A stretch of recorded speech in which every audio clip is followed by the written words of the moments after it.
Fine. Oh no, the stream. Hello. We're all being beaten up by antagonists. Isn't that right, Caleb? Yep. Alex? Yep. Yeah. We're putting money on to see how much Caleb kills himself during this. Yeah. It's no joke. It's something serious. It will happen. Either way, like normal tournaments, I'm the They're one all who puts outside together. right now, Huh? We're all and outside. we're currently ranking which one of them we would like to fuck us. They're all going to do it. They're going to take turns in another room, but we got like an hour to decide which one's our favorite raper. No. Fair enough. That Fair enough. escalated quickly. Yes, as it does. Either way, I don't give a shit. I just want to get straight into this. Let's just go. So, Antagonists. round one. Like you don't do that YouTube video essay thing where you just what is an antagonist, and you talk about that for 2 minutes before. Oh, I want to do an that. actual- You should know what an antagonist is. It's the villain. If not, kind of. Google it. If not, Google. Yeah. I'll do it. Well, I have to explain shit. Whatever explanation we give, Google will give you a better explanation. Yeah, why not just get straight into the video? I skip that 2 minutes anyway, usually. Either way, round one. Ant. An Alright. Ant-Man. An Next. Ant-Man. Anthony. That's right. This is Anthony from Hunter x Hunter. Yeah, but like, who's the next guy? Oh, the next guy. He's a lizard with wings. It's Acnologia. Oh. Oh, okay, next. Anyway. Just next. We're just going straight next. We don't need to explain. Just next. Just Anthony I wins. was fearful because I thought, oh, please don't be Mutterizing, please don't. Oh, I've been gifted early on. Why that mirror moves on to round two immediately with no explanation? Just No explanation. Yeah. we're gonna do that. Okay. Fair enough. Like, I'm glad it was acting Logan. Like that was easy. It was very easy. It's usually the part where I say, okay, let's take a minute to describe and talk about how good the other one is, just so we like. This is not a bad villain. This guy's just better. No. I mean, the one thing that I think sours Acnologia the most is the 100 Years quest.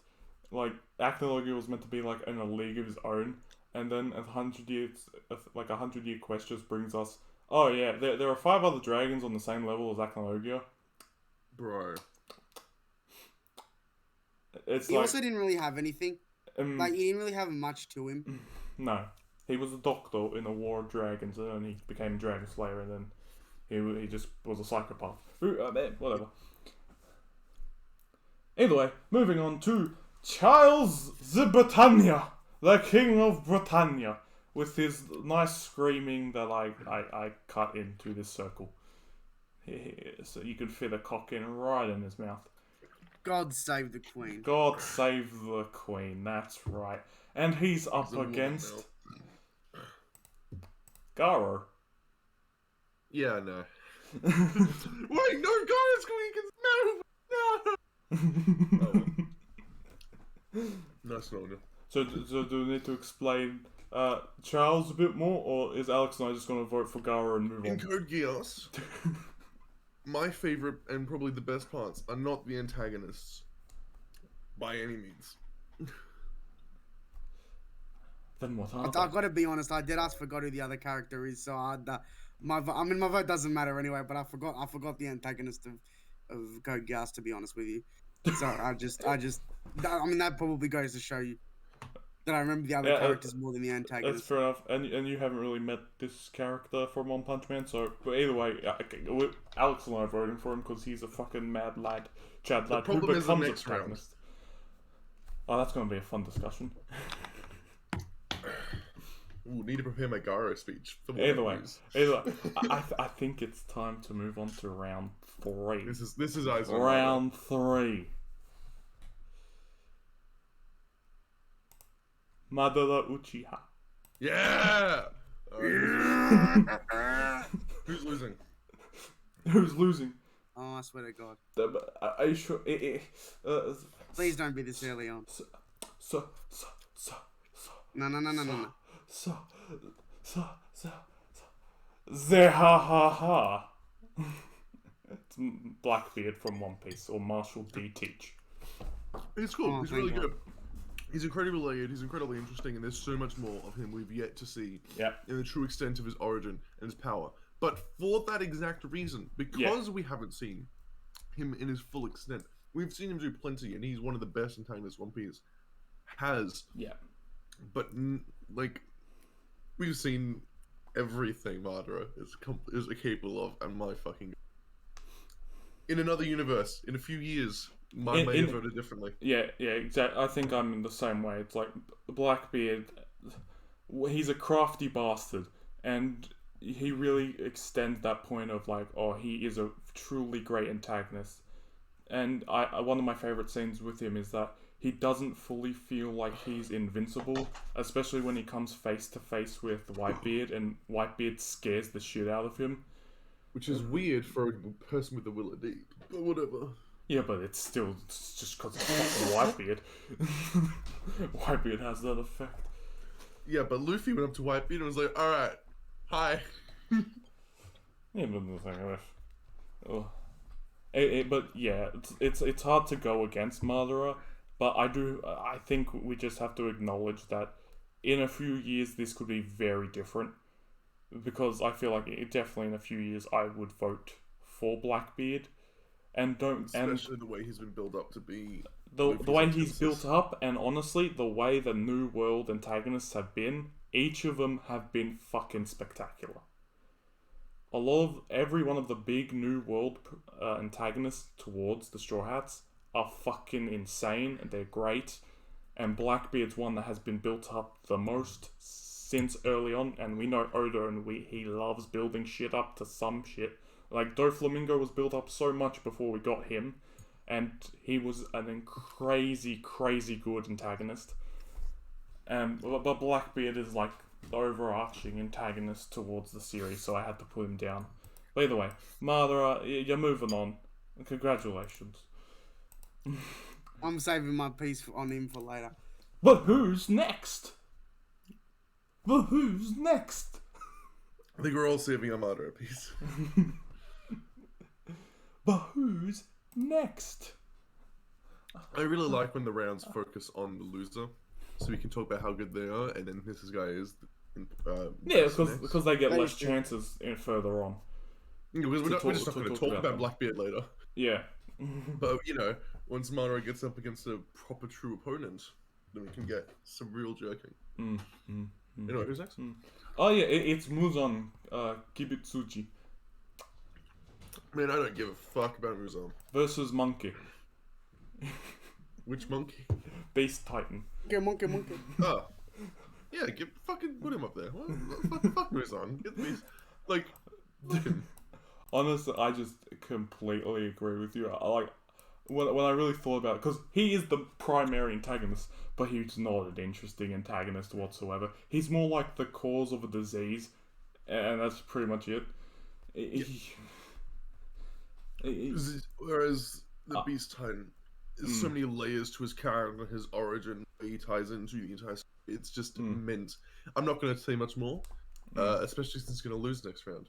But I think he, like the rest of Attack on Titan, there are so many layers of themes to each and every single character, especially this one.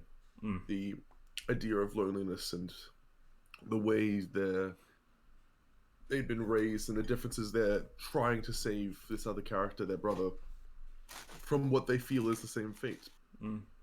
As well as him being just so unique and so smart. It's like having someone so intelligent do something so crafty, and he really plays his role throughout the entire story, kind of. And you really get to see the hatred that's built up between some of the characters and him, showing how he is an antagonist as well, like how much Levi loses his shit and stuff, and how much over what Beast Titan does in the story. It's still Monkey. I'm also seeing how Monkey funny and intelligent he is, and seeing how much some irrational emotional actions from him completely shift that idea around. There's still Yeah. so much more to him than just. And again, this Michael Jackson wannabe is just a cause for disease, and a lot more of the ranked moons are a lot more interesting as antagonists than Muzan ever was for me personally. Yeah. Yeah. So either way, and besides, he's versing the Beast Titan. The Beast Titan's so much better in every respect. Next, round 5. It's the one, the only King Bradley Yeah, he was pretty cool. versus the one, the only younger Toguro. Now this is an interesting one. Huh. This is interesting. Isn't he the one that likes orange juice? Sure.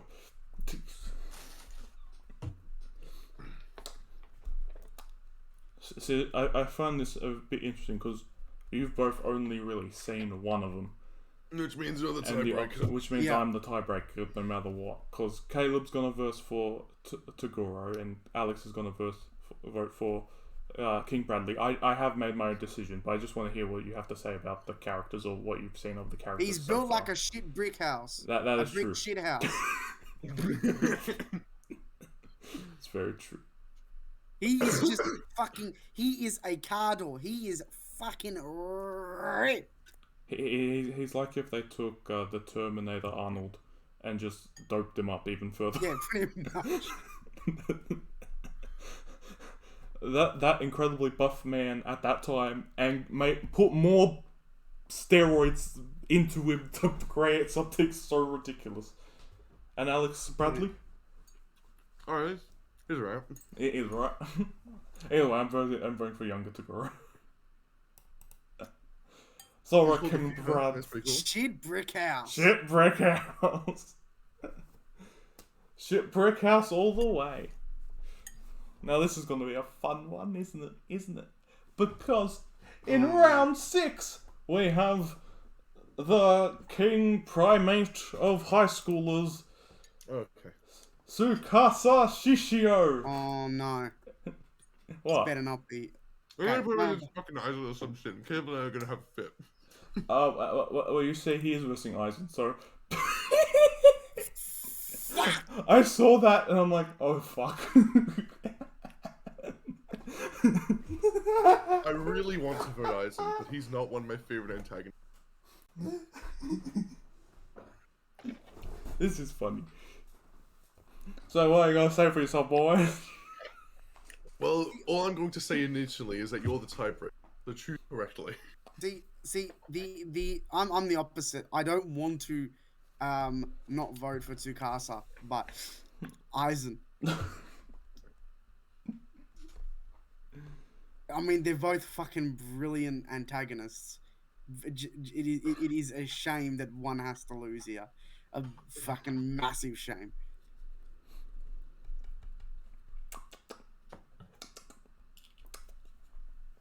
Where do we start talking? I mean, I guess we can start with Tsukasa and then go on to a little bit of Eisen.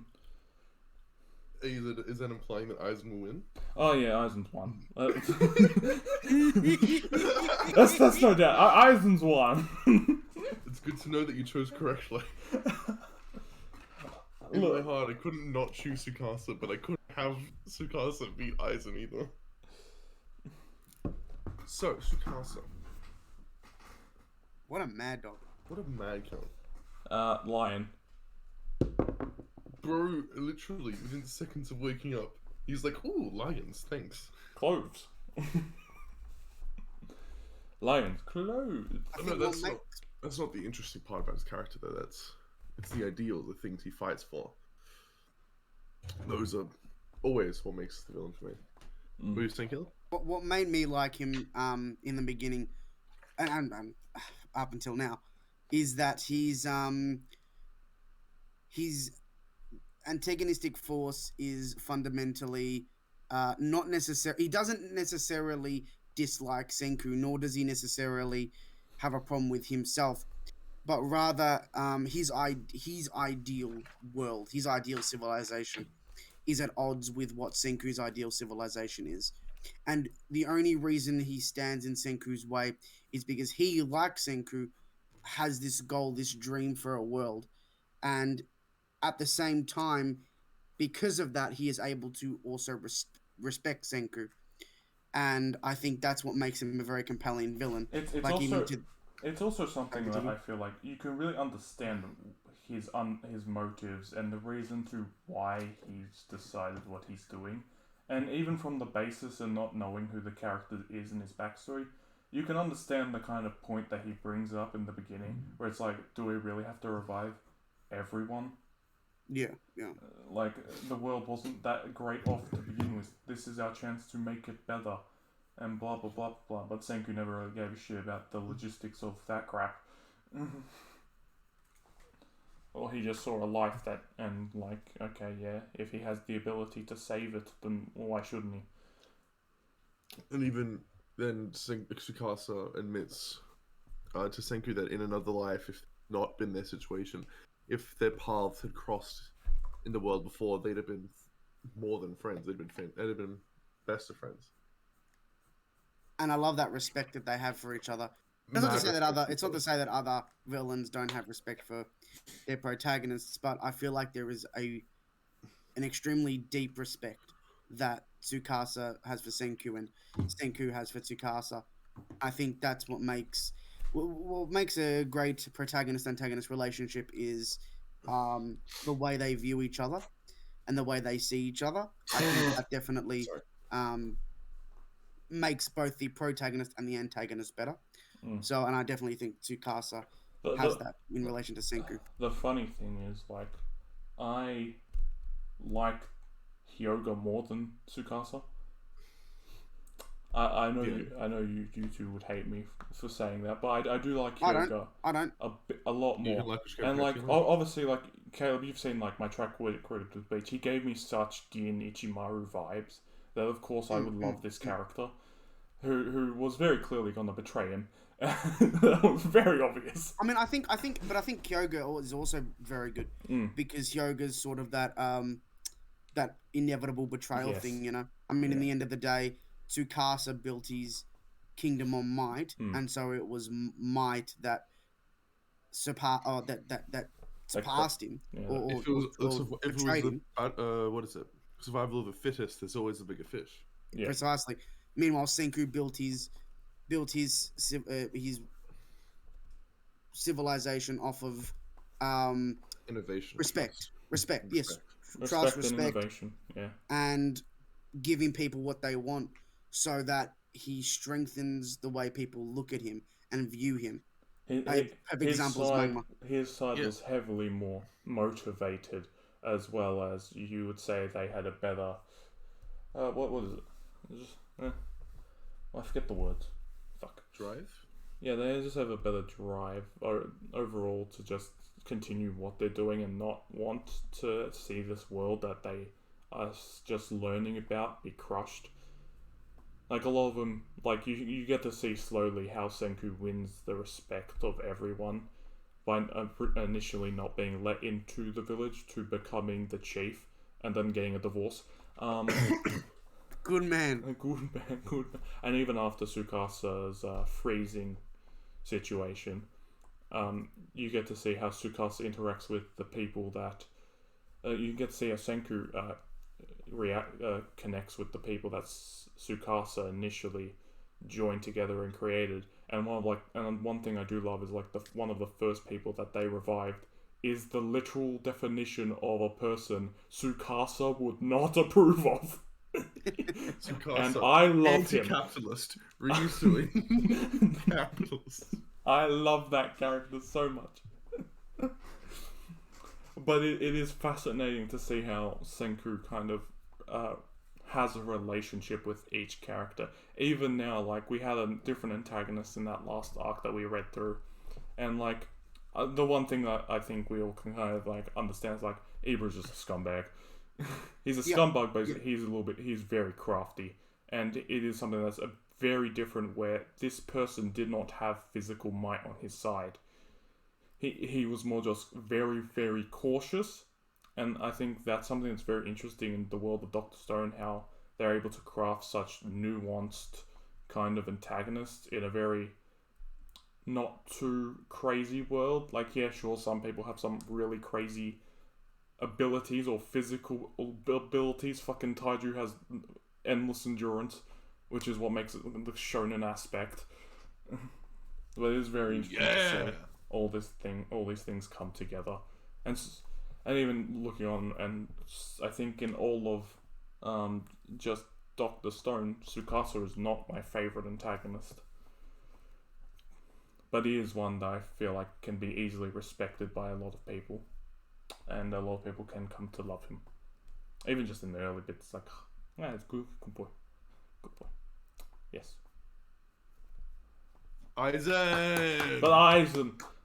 But you know, that But was Aizen. unfortunate for Tsukasa. You know, to anyone else, perhaps it could have been different, but it's unlucky. I'd have liked to Unlucky. see Tsukasa and Garo in the same bracket. That could have been an interesting discussion. Tsukasa and oh, that would have been interesting. Yeah. Well, it's whatever the cookie crumbles. Anyway, it's Mahito from Jujutsu Kaisen. Ooh, I like him. Yes. Versus L. Oh. I don't really like him that much, but like he's not losing. Caleb will discuss why L's great, or should Alex and I just discuss what makes Mahito kind of good? Kind of good, bro. He's a bit better than good. He's no L. I mean, look, I'll be honest. I wasn't my favorite character in that. I'm not saying he's not a bad character. It's just for me personally, I don't think I could do him much justice.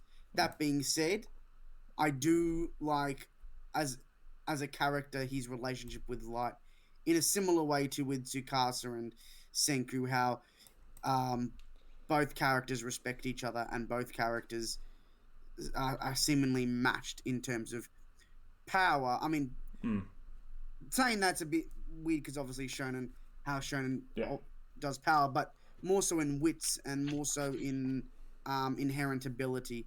And I like seeing that The tennis match with L. Yeah, precisely. But yeah, that's all I got for L. Alright, shall we talk about Mahito, Alex? I didn't think I'd talk about Mahito today. I know, it's very weird, isn't it? So I kind of just like reread all my physical manga, so I kind of know what I can say about Mahito. And that's the fact that he's a very interesting character as an antagonist, simply for the fact that he's essentially a baby from the start point, and we're watching him grow into a bigger threat, like he's kind of a sub-protagonist in a way, almost, because he is a very weird being that knows what his curse can do and knows himself literally. But I think one of the strengths with this character is the way he kind of interacts with other characters in the story, as well as how he states that, yeah, he can't do shit to our protagonist because it is his natural enemy. He can't touch it. He can't touch Yuji because and change and warp them into the distorted world that he creates, as well as the whole Junpei storyline, and that helped kind of form Yuji into what he eventually needed to be. Mahito's just been one of those incredibly interesting characters to just sort of watch and see how he kind of interacts with the world, how he gets a little bit of a mentorship, like he gets mentored by someone else to be the kind of beast and learn from, and it's such an interesting way of presenting an antagonist who is an incredibly big threat, but he's also not strong enough that, okay, if he takes on a certain amount of people, he can't win against them. And of course there are struggles, and I like the fact that he is no way, shape, or form just overall better or stronger than any other Jujutsu sorcerer in the story. But it's just the way he grows. I think that's the thing that really gets me in the story. It's the way he grows, and the way he kind of, and how he's able to help other characters grow. Yeah. Yeah. Anyway. Especially Mechamaru.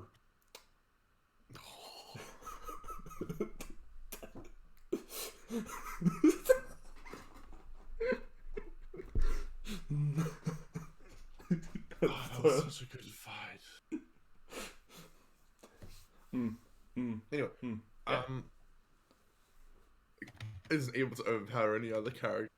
Fucking Mechamaru, fucking bullshit. Anyway, what I like, what's interesting about Mahito is curses are built in this world based on the subconscious and the fear of the collective, and Mahito is one of those quote unquote like super curses. He's the manifestation. Yeah, he's a special curse. He's the manifestation of everyone's hatred. He represents hatred in the world. Everyone's hatred. So he is, as a character, is so full of malice and hate towards just the everyday person. And seeing how that manifests with his relationship with Nanami and with Yuji and with Junpei even. Junpei! And seeing how that origin, that birth has shaped exactly who the type of character he is and how he... And the way he fights, the way he can manipulate souls, the way he does. Because that's just a part of him, and that integral part to his character is fantastic. And to all the other special grade curses as well. But that highlight on Mahito being the fear of concept of... The fear of a concept instead of the fear of a fucking volcano. Yeah. Or a fear of amazing plants. to see how his powers aren't incredibly explosive like said volcano, but it's cynical, it's incredibly malicious and manipulative, and he uses it phenomenally against these characters and bring fucking kind of power fucking sorcerers. How many did he kill? As well as just how he tries to be manipulative as well. Like, he actually thinks things through and has an understanding, but you also understand the limit of how much he's able to understand and think about. Whenever he sees like his own blood and he just loses the shit out of it because it's like, that's not meant to happen. Why? Because usually you can just morph and shift and stuff, and when he touches someone, they're basically fucked.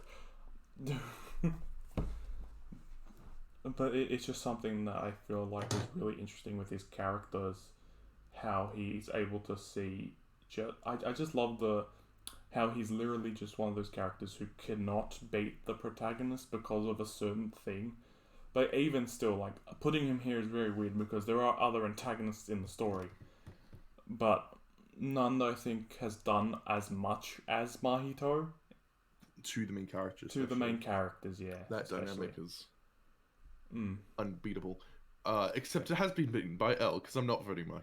No. It's hard to beat when you have L. Anyway, moving on to the last ones, and obviously there's been like one person missing that like we haven't really seen at all. Yeah, but who's the loser? Who's the loser? Oh yeah, the loser's Tomura Shigaraki. And he's up against Frieza, so let's just move Frieza right to his place. Next. Wasn't the fair fight at all. You know, Mahito and Tomura have a lot in common, except Mahito's a lot better, so fuck off, Tomura. You know what would have been hard, in my opinion? What? Tomura versus Muzan. Oh, yeah. I probably would have voted for Tomura then. Shit or a turd? I would have voted Tomura in that circumstance just because he has a more active role as an antagonist. Yeah, but then he'd step up one round. Yeah. Either way. Evo's Prince. Next up is the one, the only, Anthony himself versus Garo. Garo. How the tape? Fuck you, I'm voting Garo. Good for you. I'm not. I want to give the boy some love. He deserves love. Meruem deserves a lot. Now, I find this one very ironic because these are two characters who are seen as antagonists but can also be seen as protagonists. Yep. I like to argue that Meruem is the protagonist of the Antag. And Garo's Does that mean you won't vote for him? No, I'm still gonna vote for him. I fuck you, but it is an interesting take. And out of all these people, this is one of the ones I thought was very interesting to say, because they both have this little special bond with a little child essentially, but one diverges so poorly. One diverges more into being a monster, while the other one does not. He becomes more human as a result. And like you That's saw fantastic where the last chapter of One Punch Man has ended. Garo is someone who's like fully built up from just being a person, full and put all his hard work into doing and training himself to be someone so strong and unbeatable. And he's just such a fascinating character. But my favorite part about him is the fact that this is One Punch Man, and every time he's come close to One Punch Man, Saitama essentially just knocks him away. And that's been their interaction. This is like the major threat who beat the shit out of many heroes, like to the point that heroes were just going after him. And then just on one hand, Saitama just like kind of knocked him into a bathroom because he was in his way. They didn't even have a fight. That was it. Just Saitama is so far ahead of everyone else. He cannot tell how strong someone is. No. What is the number? He can't tell if someone's power level is 10 or 100. Because if he's all the way at 1,000,000, 1 and 100 are very fucking close together.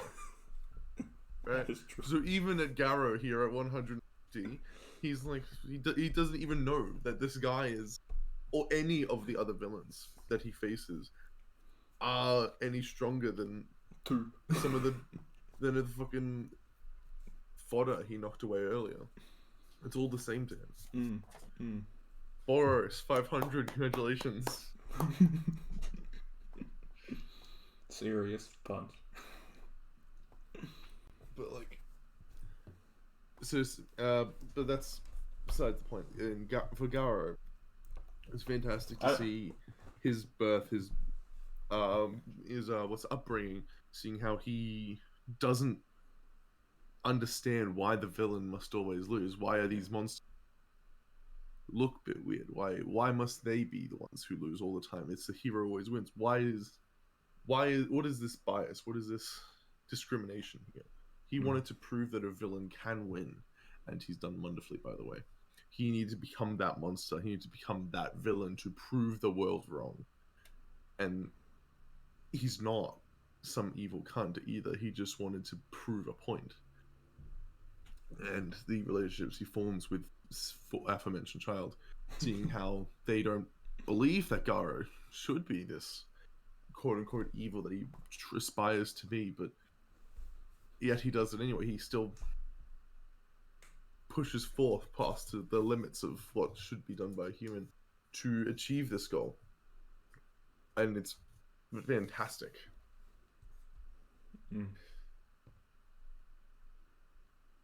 What else do we have in Garo?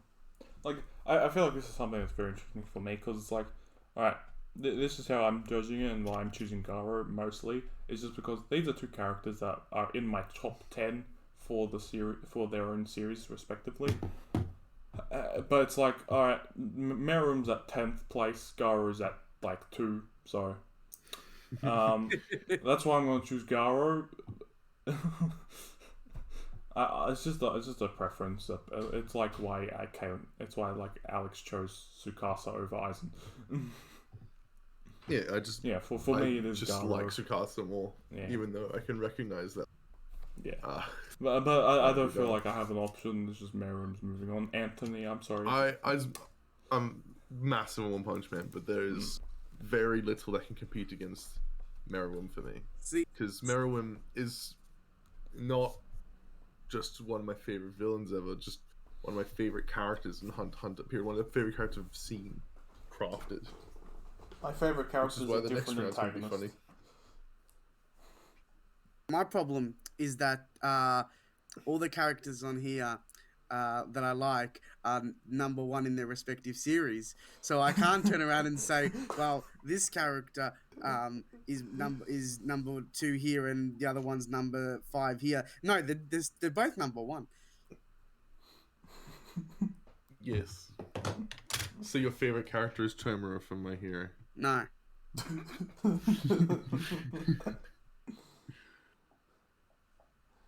Alright, so moving on to Madara versus the Beast Titan. Now, if we're going by that logic as well, Caleb, the Beast Titan for me is 2, and Madara is like 16th or something. But I'm still voting Madara. I might have to think this one through a bit, to be honest. Oh, he's thinking. You have to think? Yeah. Caleb, if you do, like, yeah, even I'm still thinking about it, like. Well, let's not underplay the greatness of Madara. Let's not underplay Madara. It's just. Let's just give this guy some credit here. Yeah. I feel wrong not to vote Madara though. Yeah, it feels wrong not to vote Madara. Part So of me voting wants to Madara. vote for the Beast Titan, but like, I'm voting Madara. it's hard not to vote Madara. I There's- can't believe it. We've seen it here, folks. Madara beats Monkey. I mean, he already did that. He literally hit like every single tailed beast like with ease with his limbo clones, and one of them was a monkey. But can he beat the 2 monkeys in the final of the last one? That's a different debate. Zeke Yeager. Zeke is this Beast Titan is just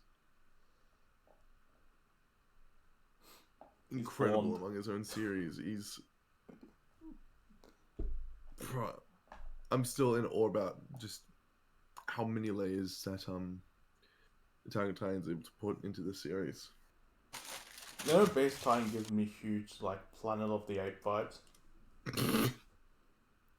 Just because, like, the one thing I know is, like, like, people say, like, oh, that scene when the monkey talks. And the same thing happens in fucking Attack on Titan when the Beast Titan talks. You damn dirty ape. He gives me huge Planet of the Apes vibes, and I've never seen Planet of the Apes. I remember watching the Beast Titan the first time. Bro. Wait, because he's just sitting in a tree when we first see him, isn't he? He's just not there. He just shows up and is like, what the fuck are we looking at? He's so different to every other Titan as well. I mean, a Titan with hair everywhere. Hair? What? Monkey. Nah. Yeah, that's I'm not gonna say much about him, but Monkey. That's all we need to say is monkey. wonderful addition to the list. Yes. So younger Tagoro versus Aizen. I have nothing to say about this man. Sorry, shit brick house. Sorry, Shipbrick House. I mean, he is an incredibly great antagonist, especially in like the first tournament arc, the tournament saga in Yu Yu Hakusho. He's probably one of the best, and I think Alex will really enjoy his character. If Look you at ever his watch muscles. The series. Of course, Yeah. I'm gonna like him. He won't enjoy him as much as Kuwabara, but he will enjoy him. Yeah, he will heavily enjoy it, but like, it's hard to go up against Aizen. Because as much as like this was a threat, this was someone that Yusuke fully had to overcome, and their kind of personalities clashed, and just their respective motives, and just like how he put an interest into Yusuke even then, and that just the final fight between them is so good in terms of the series of Yu Yu Hakusho. But still, Aizen. Moving on. Frieza versus L. You know, Al's That a is- good man. He's He's great. good, He's yeah. fantastic. However, However, you know, so here's the thing, right? Al has all this complexity to him, all this great character development and all that. But Frieza is just a cunt, and he's funny because he's a cunt, It and would that's have been great. hilarious if Frieza versus the monkey. It would have been very funny. By the way, it's Frieza. Sorry, Al. Tough shit. I am so happy that my 4 favorite villains are on the list. The only one that's missing is Darth Vader, isn't that right, Caleb? Yeah, but I mean, if we're counting just like Yeah. anime and manga, then yeah, Yeah. the 4. I mean, it's hard to But dispute out of them. anime and manga, then Vader, yeah. Now, I think this is where the heavy discussion is going to come into play.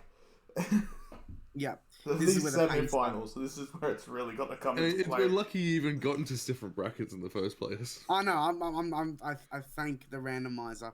Well, for I didn't even notice that. Yeah, holy shit. It perfectly lined it up for me, which is great. Thank you. Oh, I didn't realize that. Fuck. I was just looking at other things like, oh, let's see who's people. Aizen versus Tsukasa. They're not gonna like that. Madara versus Blackbeard. Oh, poor Blackbeard. Oh, I wish he moved on to at least one more place forward. Then Zeke's gonna have to fight Madara. Oh fuck, I love Zeke. Garo. Oh. Poor bubbies. Anyway. But I feel like this has gone as exactly how we all kind of saw it going. Either way, Meruem versus Madara. Jerk off time. All right. Oh, So God. time. How about we make you the tiebreaker? Okay. Oh, Yeah. we know who he's voting for. You vote, and then I will I will jerk off who loses. Okay. Alex, who are you voting for? Meruem, hard Meruem. I'm voting for Madara.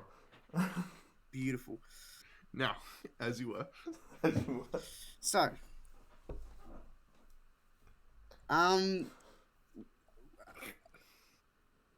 So, you know, I mean, within Hunter x Hunter, I think the great thing about that arc, and specifically Meruem, is the way that Meruem, and it's why I love pre-Meruem just as much as post, because the beginning of the Chimera Ant arc was important to establish the inheritance of human traits into the ants.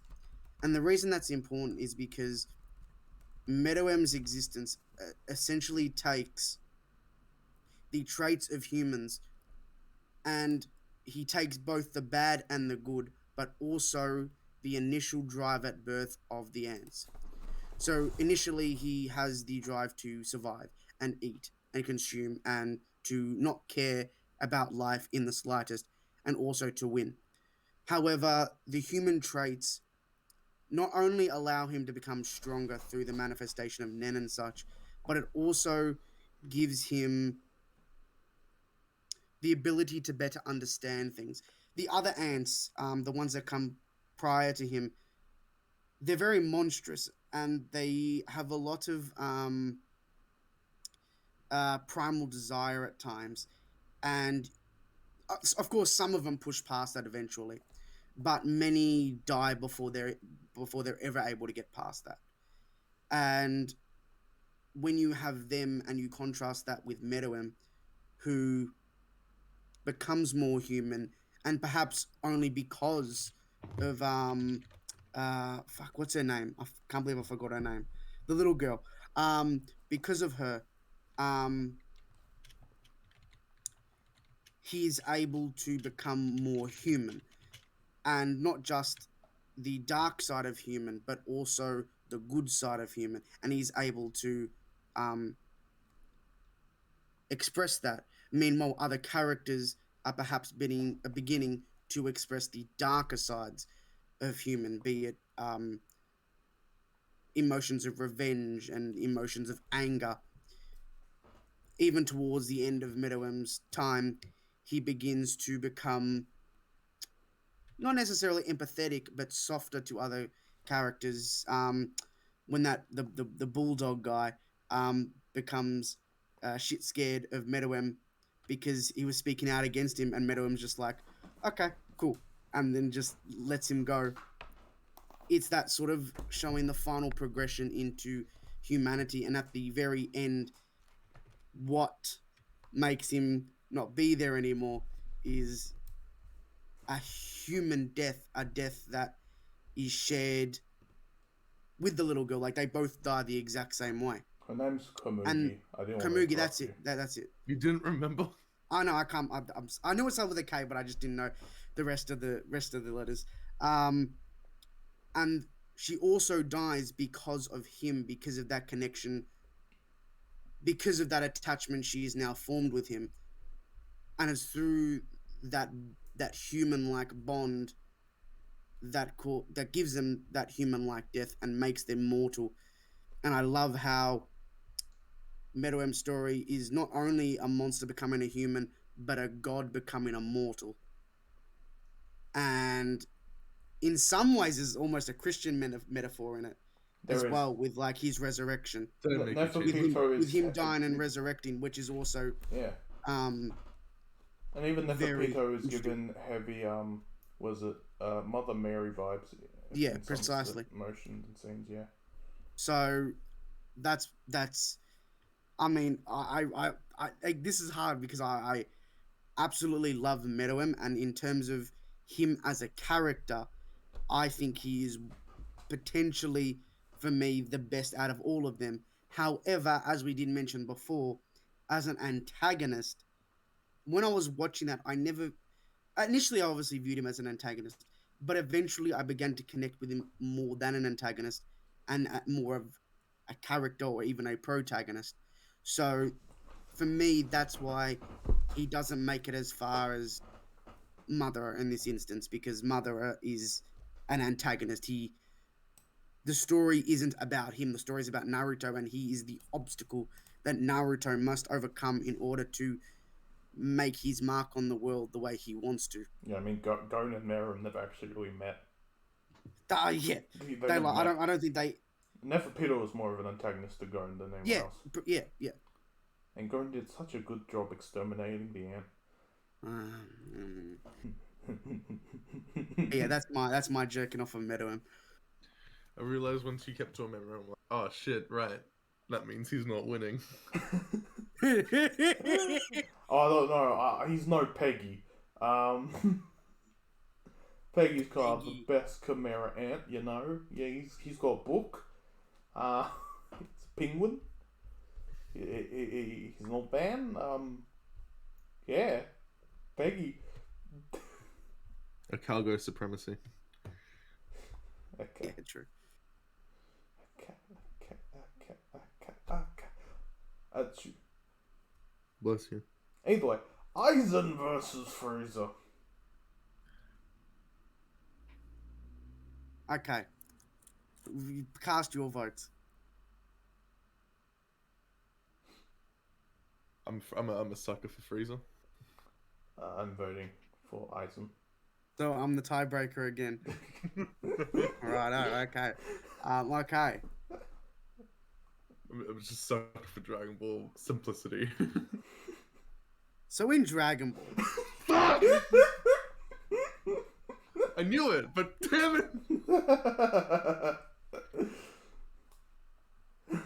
So, I think Frieza's a great character for Dragon Ball, specifically because of who the protagonist is, and how Goku doesn't really go on his own journey emotionally and personality-wise. He does to some extent, but not quite, not as much.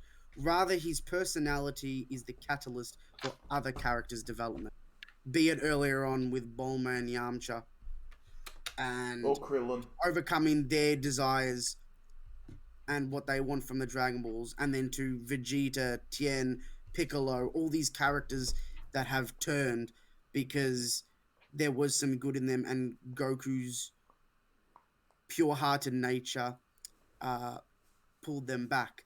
But then you've got a character like Frieza. Except Vegeta, I mean, Vegeta feels different to some suspect than that, especially what happens later in the story with Majin Vegeta. But I do think to some extent it was Goku allowing Vegeta to live that allowed him to redeem himself. Yeah. If Goku had said no, kill him, then Vegeta would never, because he would never have had the chance to come back. Well, one thing Raditz, like take Raditz for instance. yeah. Raditz potentially could have come back, could have potentially become quote unquote good, but he didn't because he fucking died. He never got the chance. One thing that I do find interesting with in terms of Dragon Ball is that Frieza is in no way my favorite antagonist of Dragon Ball. I think Oh yeah. Piccolo played a Piccolo or even Tien did such a good job as an actual Oh, he is an threat antagonist, isn't he? as well. Probably not Tien's probably not better than Frieza, but definitely Piccolo or even Cell. But Cell is not an antagonist to Goku at all. It never felt he was definitely much more of a Gohan thing and Trunks kind of thing that in that story. But either way, it's hard to deny the overall kind of aspects that envelop Frieza as to be basically the poster boy for antagonists, because he's just so malice and just so cruel to the world around him, and he is just wants what he wants. He desires it all, and he just doesn't have to work for any power that he's gained. But people still love him compared to other people and characters you see like him in similar circumstances who are just absolutely unredeemable cunts, celestial dragons. um, but still, Frieza at least has that at least physical power, and he can fight, and it's such an interesting point of just like, yeah, even when Goku lost all his shit, when Frieza pushed him to the edge of his emotional state by killing Krillin, which we've seen before, Goku go apeshit about. And I don't know what it is. Frieza just encapsulates the perfect antagonist and the perfect person to fight a stupid dumbass like Goku. And it's such an interesting way, and that fight just really drags on and really shows you, like, even still at the brink of fucking death for Frieza, Goku's still giving him those chances, and he will never be redeemable, and he still won't be redeemable further on in the story, because that's not And he better who not he be. is. He better not be. He should not be at all. He's a Because very he's- self-invested character, and he just despises Goku. Goku represents within the story. He represents the idea of good, Yeah. and Frieza represents the idea of bad. Mm. And of course, Frieza is never going to turn, but Goku is always going to some extent offer mercy. I mean, I mean, of course, he needed Frieza to, not have the universe wiped out, but Yeah. he offered Frieza to be let out, and he As was well willing as to it keep up makes sense his end of the bargain. with And that, it makes sense like why they would work together as well, because it is a common interest. He can't be as evil and do whatever he wants without the universe still being the fucking universe. but it's good that he doesn't change, Yeah. because if he were to change, it would mean that there would be, in some way, symbolically, it would mean that Goku has overcome evil, right? And personally, it's for me why I tend to prefer Frieza over Cell, is because while Cell's evil comes from his very nature, Mm. Frieza's evil comes from himself. He knows what he is doing. He knows what he is. He knows that what he is doing is wrong, but he does it regardless. He is selfish. The only reason he helps in the tournament of power is because it's necessary for him to be evil. He doesn't do. At no point does he like say, "Ah, yeah, maybe Goku has a point." No, he's just constantly. He's constantly against Goku, and it's what allows Goku. It's what allows the audience to see And Major said, the grayscale, if that makes sense. anytime Frieza did anything in that fight, whether he was just beating the shit out of Gohan, but he was pulling his punches, or it looked like, oh, there's a blind spot and he's gonna do something to Goku, but all he does is give him some energy so he can continue, because he's actually useful for Frieza's survival still. There's little things like that where you don't know what the fuck Frieza's gonna do, because what you assume is going to happen, which just fits his character so well, and then he just does a swerve, but it's still within his character to do that. It's such an interesting way of presenting his character in that tournament of power. Yeah. Yep. That's Frieza. That's Fred. But Aizen moves on either way. Yep, precisely. Bastards. Alright. But you do realize this causes me pain, Alex. Alright, so Alex. I literally have no idea. I still have no idea how this is going to Alex, who are you voting for? I don't want to. I'm voting for Aizen. Damn good thing I was leaning towards Madara. Alright, you're going to have to give me a second to think about this. All I'm going to say is it's a battle between a puppet versus a puppeteer. That's all I'm saying. Okay, what I'm going to do is okay, hang on. Listen. The Look, character I mentioned, I'm not going to talk about the loser specific. I'm going to talk about both. And hopefully, with me talking about both and comparing the two, I will eventually come to my conclusion. And maybe we can put some points in there to maybe help you think some things. Okay, so I'll start with Aizen. This doesn't mean he has lost or won. I'm just starting with Aizen. The reason that I gravitate to Aizen even after I finished Bleach is because I love the idea. Well, first of all, I love characters who work in the background and who scheme a lot. I mean, even right now, as I'm watching Rebels, I'm getting a deeper appreciation for the Empire because they're far more scheming. They have more tactics. What they may not, what they may lack in raw power, which they do have, they have a lot of scheming, and Aizen is that. He is trickery. He is misdirection. He is illusion. He's very power is just to say, no, this is not actually what you think. And what I think that does for his character is almost plays into the theme of disconnection. The reason is because as he becomes more powerful, in some way he is becoming less human. And Ichigo, as the protagonist, is more human. He grew up in the human world, and while he did obviously have stuff within him that made him more Soul Reaper-like and more Arrancar-like, he still was human despite that. And that's sort of a feeling that persists with him throughout, him struggling with his human self and his monster self. Meanwhile, Aizen starts off as a human, but he only appears like that. Below the surface, he is this monster that is scheming and conniving and tricking literally everybody. People who have attachments to him, he does not care. He is only doing that as an act, and when they are no longer necessary, penetration. And I think that's really great for his character because, again, as he gets more powerful, as he keeps going up higher and higher and higher, he becomes less human. Even his appearance becomes more demon-like, and Arancars are already, well, they're hollows, and hollows have this very demonic presentation. And once he gets to the very top, there is almost this idea of the theme is he is alone, because he has pushed everyone away. He has pushed away all of his humanity, and at the very end, he has nothing else.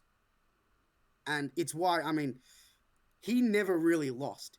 It's even like hinted at that he let himself lose because by the end of it, he didn't want to win because what he had wasn't worth it. He was just power hungry, but it wasn't worth it for him. And I think that is a very interesting way to go about I things. think one of the I think what like well, like these are two series, Naruto and Bleach. They could be very easily just next to each other on any like of my anime on my personal list of anime shows. But I think one of the reasons I'm voting for Aizen more so is just because I think of the way he plays a larger active role throughout the story, and even early on you can see things, and if you reread some shit, like some of it actually makes sense in correlation to things Aizen says later on, and how he kind of plays everything and plays a situation. Because like even past Aizen, which we spent 48 volumes, kind of him being the primary antagonist in the background for most of it, and then you see things and events of where characters are currently, and it's still just to do with Aizen. Like everything that happened with Ishin and Ichigo's mum and stuff is all because of Aizen, and like the beginning of like their like them furthering a next step of holification, and the fact that he's not just a dumbass, he's very smart. Of course, there are smarter characters in the series than him on an intellectual based level, but it's because I mean, take the thing that he was after was something created by someone who's even smarter than him, but he's smart enough to understand what that thing is and what its power holds and how to harness it. He's smart enough to understand all these different things, and one of the things I love is even by the end of the series, they could not win without him. Yeah, that's true. Because as crazy powerful as this man is, with having seals on him, he's still ridiculously powerful. Sitting in his chair, he was able to beat beings just by going flexing. Essentially, that's what happened in the end of the series. And I think, I mean, look, I mean, no disrespect to Yuha, he's fucking fantastic. Mm. But why I think for me, Aizen spoke more than Yuha is just because Yuha feels sort of like this. He feels sort of like God in Mm. a way. Like he always, I throughout the mean, entire his thing, he little just backstory feels is God. essentially like Jesus. Well, yeah, yeah, Yeah. precisely. So for me, I just Aizen gravitated more towards me because he appears human, but over time he begins to devolve in a well evolve, but also devolve to Yeah. some extent.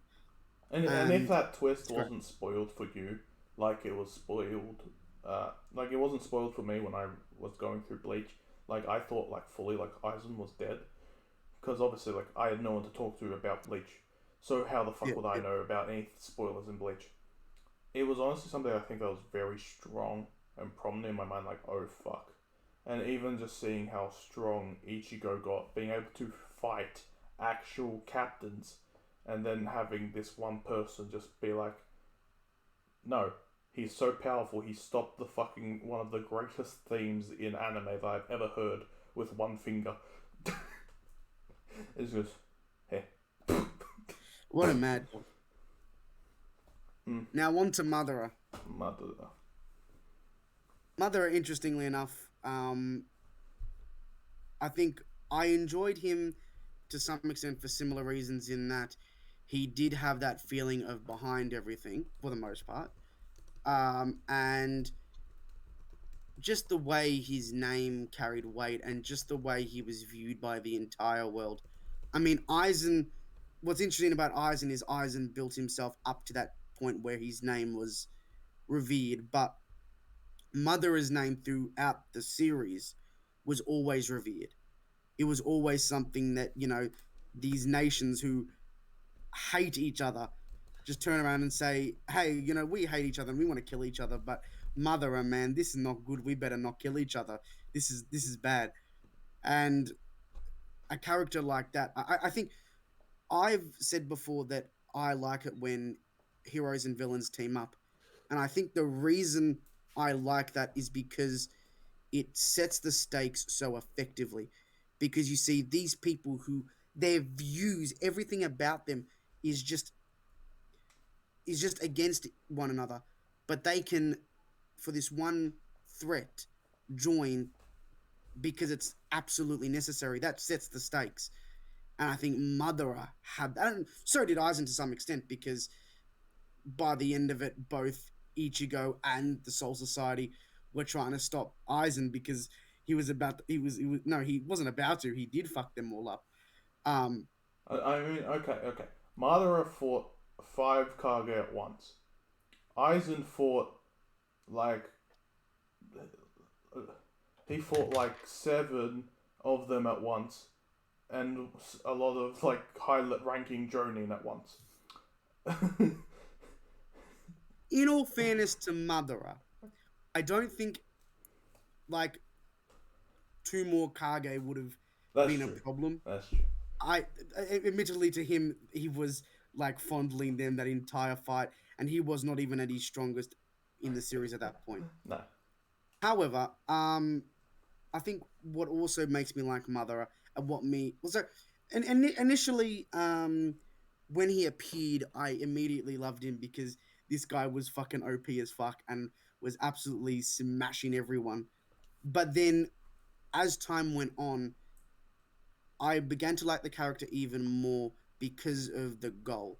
Because this was a character that, like Naruto, wanted, well, may not necessarily like Naruto, but to some extent wanted um, to be able to make a difference, who wanted to be able to make a change, who wanted to be in that position, and to see not only his relationship with Hashirama, but also the Uchiha's relationship with the Senju, which both Madara and Hashirama symbolized.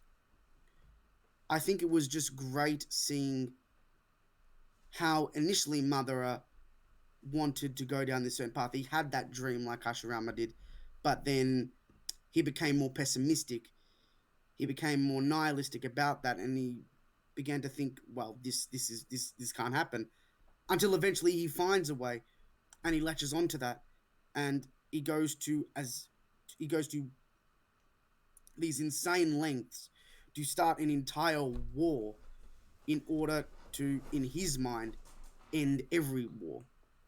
And I think that is such an understandable goal because, I mean, let's be honest, if you had a button and by pressing it, you would put everyone into a dream of perfection, everyone would be happy, everyone would be in bliss.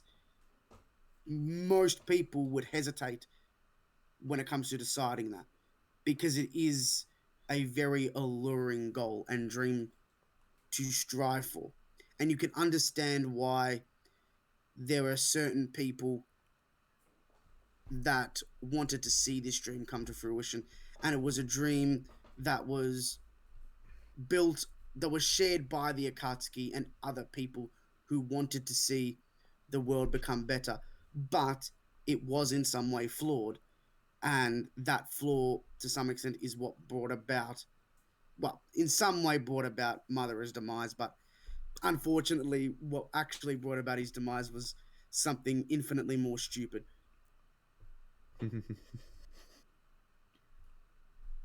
Hmm. The So problem what? is, I still haven't come to a decision.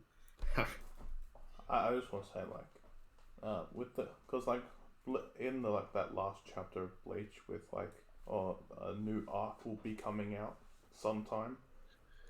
What they said in the chapter was essentially that due to Aizen being sealed away, it's fucking up the world because too many strong people have gone to hell, and the balance is out of whack. Which is just such a funny thing to me. It's just like, okay, so the one person who can kind of help, and and it's like fan fiction that like he did become Soul King because it does make a lot of sense why they would put him in that position to kind of maintain the Soul Society structure and everything. It's just funny that he's sealed away and it fucks up the entire world.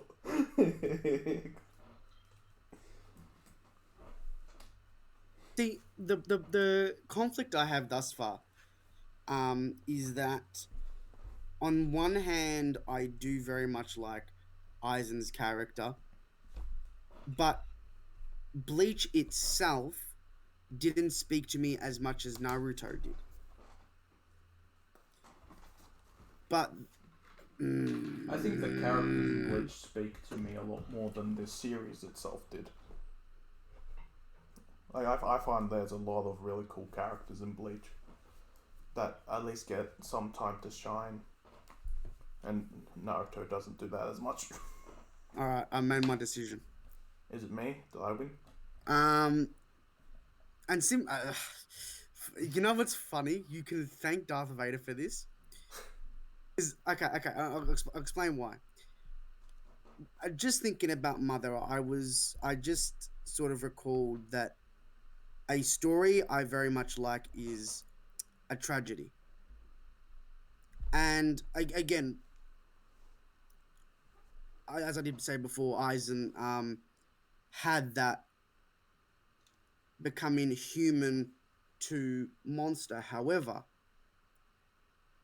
Aizen only appeared to be human to some in the beginning of the series, and even sometime after that, he a lot of his time was lying, and a lot of his time was appearing as a monster.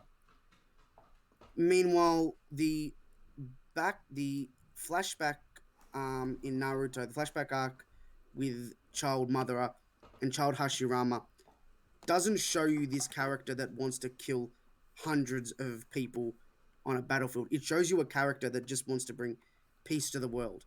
And it's one of the reasons why one of my favorite characters is Anakin Skywalker, because like him, he was a character that was never a person who wanted to kill hundreds of people and kill his best friend and wife and shit, but he eventually fell down that road. He eventually went down that path in trying to pursue what he thought was initially right, but that pursuit just did not work out. And for Mother, it most definitely didn't, because even if his flaw didn't necessarily kill him, it was still his plan that eventually had him. He played others, but he eventually was played himself. So my vote is going to go with Madara. Yeah. For that reason. Just because Alex I just changes like his that vote. tragedy. That would be very funny. But I mean, either way, both of these characters deserve top spot. To be honest, they're both excellent fucking antagonists, and just the amount of time it took me to decide which one is just proof of that. And you know what? To be fair, if the next Bleach arc involves Aizen in some way, and goes even further, it could be Aizen here. To be honest, I mean, at the end of the day, we did see a lot more power from one person than the other. Aizen never showed his full strength. that is true. Yeah. Not in Madara, but Aizen more more interesting. so. Aizen more so, yeah. Well, Like, I mean, with Madara, that wouldn't degrade a character. That just makes it far more. yeah, that's very true. the way That's he always- fucked over everyone without showing his Bankai, yeah. It's always nice to imagine, oh, what would this character's Bankai have been, or what would Madara's Mangekyo power, what would his unique one be? Yeah. We don't know, but it's interesting to think about. Anyway, there we have it. Oh, but before that, I want to. Can we do like semifinals? Semifinals. Meruem versus Frieza. Meruem versus. Oh fuck. Ooh, nah, that's not a hard one. Meruem. I love Frieza, but Okay, I would vote so Frieza. So you put Aizen Depends above on the- Meruem then? okay, hang on. How was these four Hang ranking? on. If Madara is one, I'm gonna initially judge that based off of who I like more. That being said, I will concede that, in all fairness, as an antagonist, Frieza, but I do like Meruem more. Just me personally. do you put Aizen above Meruem? Yes. So there we go. 1, 2, 3, 4. Yes. Well, that's Kayla's. Okay, not us fucking deciding. I mean, I put Frieza above Meruem. And if Vader was put in here, he probably would be above Frieza. And if any of my favorite antagonists were put in here, they'd be above everyone. But sadly, Griffith's not here. So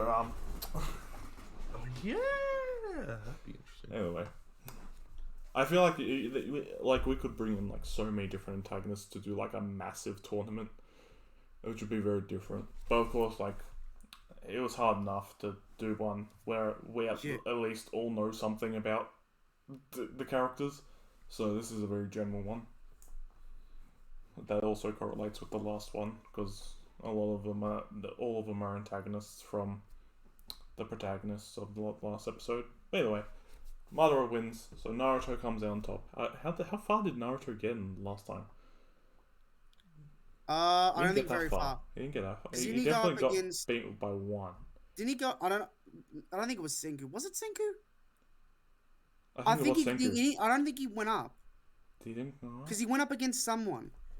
He didn't go any further, but I can't remember who it was. Do you take screenshots of these, Ethan? This last part here. I don't it take would be you screenshots, record it. but You I do record so it you all. can go back. Yeah, so I can just go back to the recording. Either way. That's it for this episode. Have fun. Blah, blah, blah. Madara wins. I feel like so many people would have expected that. But at the end bit, Oh no, yeah, I think he lost to Senku. Yeah. Yeah, he lost to Senku. I voted Naruto though. Yeah. He went past the guy from Demon Slayer. But yeah, he did advance. Yeah. Yeah. That's why I didn't think he advanced because I didn't know who the other guy was. Yeah. So he advanced by 1 point, and it's like, I got fucked. Yeah, makes sense. Anyway, that's it. Have fun. Blah blah blah. Bye. Yada yada yada. Bye bye.